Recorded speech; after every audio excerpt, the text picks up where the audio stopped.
Assalamualaikum warahmatullahi wabarakatuh. Perkenalkan, nama saya Hatmiati dan ini rekan saya Kamalia.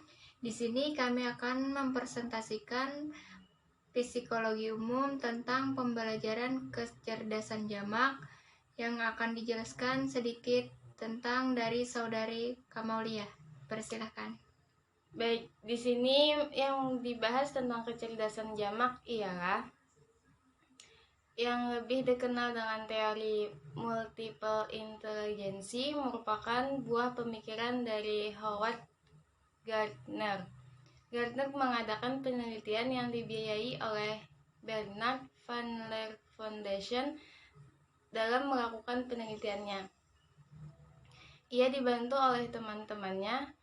Gardner bersama teman-temannya mengumpulkan kembali berbagai bahan dan literatur yang berkaitan dengan otak atau berpikir, genetika, antropologi, dan psikologi dalam upaya untuk menentukan tentang kapasitas taksonomi manusia secara optimal. Dalam studinya tersebut, Gardner mengidentifikasikan sejumlah temuan yang sangat penting, dan Gardner memutuskan untuk menamakannya sebagai multiple intelligence atau kecerdasan jamak. Gardner menyukai istilah kecerdasan jamak ini daripada istilah lain, misalnya kecakapan, bakat, atau bawaan. Dalam bukunya Frame of Mind yang sudah dialih bahasakan oleh Sindoro, Gardner mengemukakan tujuan kecerdasan jamak. Namun dalam buku berikutnya, Intelligence Reframed dan Multiple Intelligences, New Horizons, Gardner sudah menyebutnya 8 kecerdasan jamak. Menurut Gardner, 7 kecerdasan jamak ialah yang pertama, kecerdasan verbal bahasa. Kecerdasan verbal bahasa adalah kemampuan untuk menggunakan kata-kata dan bahasa, kemampuan dan keterampilan yang tinggi dalam menangkap informasi dan berkomunikasi, dan menjadi pembicara yang ahli. Untuk mengenali anak yang memiliki kecerdasan verbal bahasa dapat diketahui dari perilakunya, antara lain yaitu suka menulis kreatif di rumah, mengarang kisah hayal atau menuturkan lelucon dan cerita, sangat hafal nama, tempat, tanggal, dan hal-hal kecil lainnya, menikmati membaca buku di waktu senggang, dan mengeja kata-kata dengan tepat dan mudah. Kemudian yang kedua, kecerdasan logika matematika. Kecerdasan logika matematika terdiri dari kapasitas untuk menganalisis masalah secara logis, mengoperasikan matematika, dan meneliti isu-isu secara ilmiah. Untuk mengenali anak yang memiliki kecerdasan logika matematika dapat diketahui dari perilakunya, antara lain 1. Menghitung masalah matematika dengan cepat di luar kepala. Yang kedua, menikmati menggunakan bahasa komputer atau program software logika. Yang ketiga, menganalisis apa yang nampak terjadi di alam sekitarnya. Yang keempat, ahli bermain catur, dam-daman atau permainan strategi lainnya. Yang kelima, menjelaskan masalah secara logis. Kemudian kecerdasan yang ketiga ialah kecerdasan musik ritmik. Kecerdasan musik ritmik mencakup keterampilan di dalam penampilan, komposisi, dan ekspresiasi pola musik. Mereka berpikir dalam bunyi, irama, dan pola. Mereka akan merespons terhadap musik, baik menghargai maupun mengkritisi. Kemudian untuk mengenali anak yang memiliki kecerdasan verbal bahasa dapat diketahui dari perilakunya. Antara lain 1. Memainkan alat musik di rumah atau di sekolah. Yang kedua, mudah mengingat melodi lagu. Yang ketiga, berprestasi baik dalam musik di sekolah. Yang keempat, lebih mampu belajar dengan iringan musik. Dan yang kelima, mengoleksi CD atau kaset.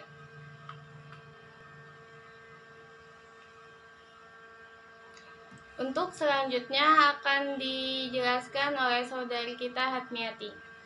Baik, terima kasih untuk waktunya. Saya akan melanjutkan untuk kecerdasan yang keempat, yaitu kecerdasan gerak tubuh.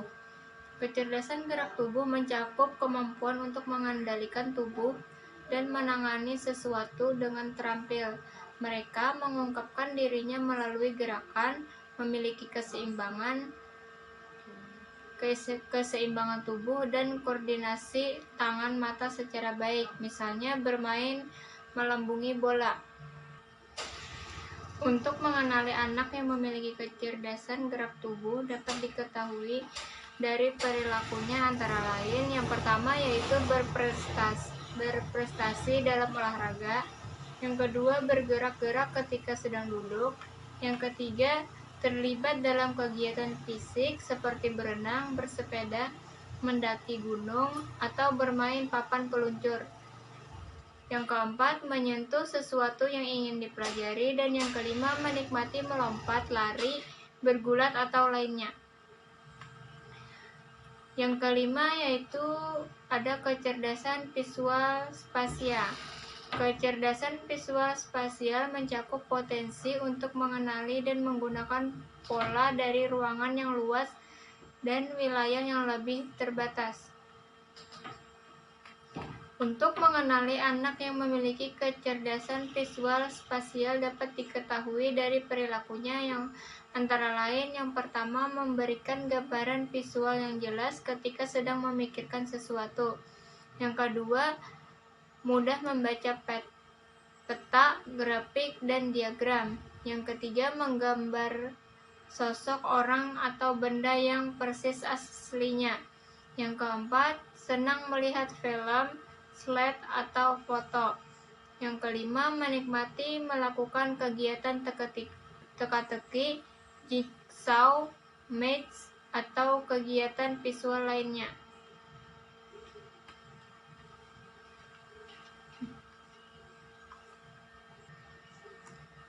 Untuk yang keenam yaitu ada kecerdasan interpersonal. Kecerdasan interpersonal berkaitan dengan kapasitas untuk memahami maksud, motivasi, dan keinginan orang lain. Ini memungkinkan orang untuk bekerja lebih efektif dengan yang lain.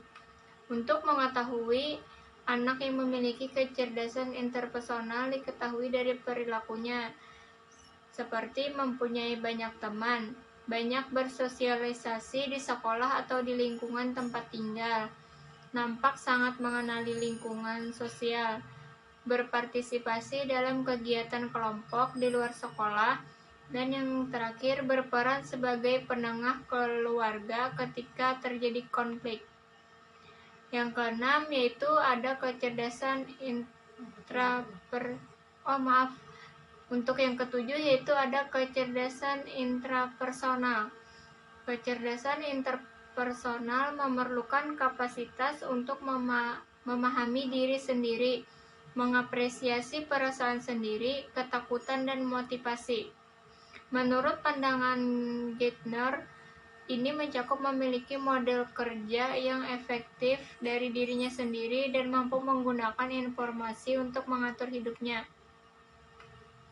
Untuk mengenali anak yang memiliki kecerdasan intrapersonal dapat diketahui dari perilakunya, seperti memperlihatkan sikap independen atau kemauan yang kuat, bersikap realistik terhadap kekuatan dan kelemahannya, memberikan reaksi keras ketika membahas topik-topik kontroversial, bekerja atau belajar dengan baik seorang diri, dan mempunyai rasa percaya diri.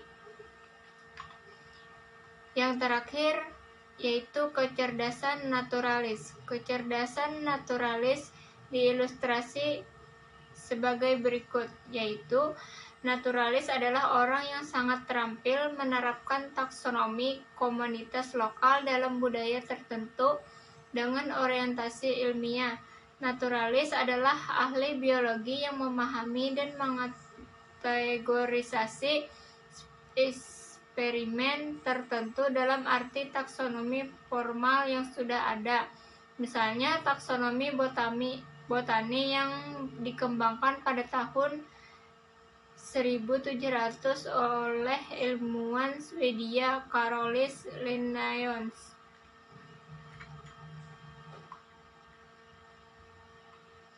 Untuk mengenali anak yang memiliki kecerdasan naturalis dapat diketahui dari perilakunya. Yang pertama, akrab dengan hewan peliharaan, menikmati berjalan-jalan di alam terbuka, kebun atau museum. Selanjutnya, menunjukkan kepekaan terhadap bentuk-bentuk alam, misalnya gunung, awan, sungai, dan pohon. Suka berkebun atau berada di dekat kebun. Dan yang terakhir, menghabiskan waktu dekat akuarium, eksekrarium, atau kolam ikan. Mungkin itu saja yang dapat kami sampaikan. Salah hilaf mohon maaf. Terima kasih. Wassalamualaikum warahmatullahi wabarakatuh.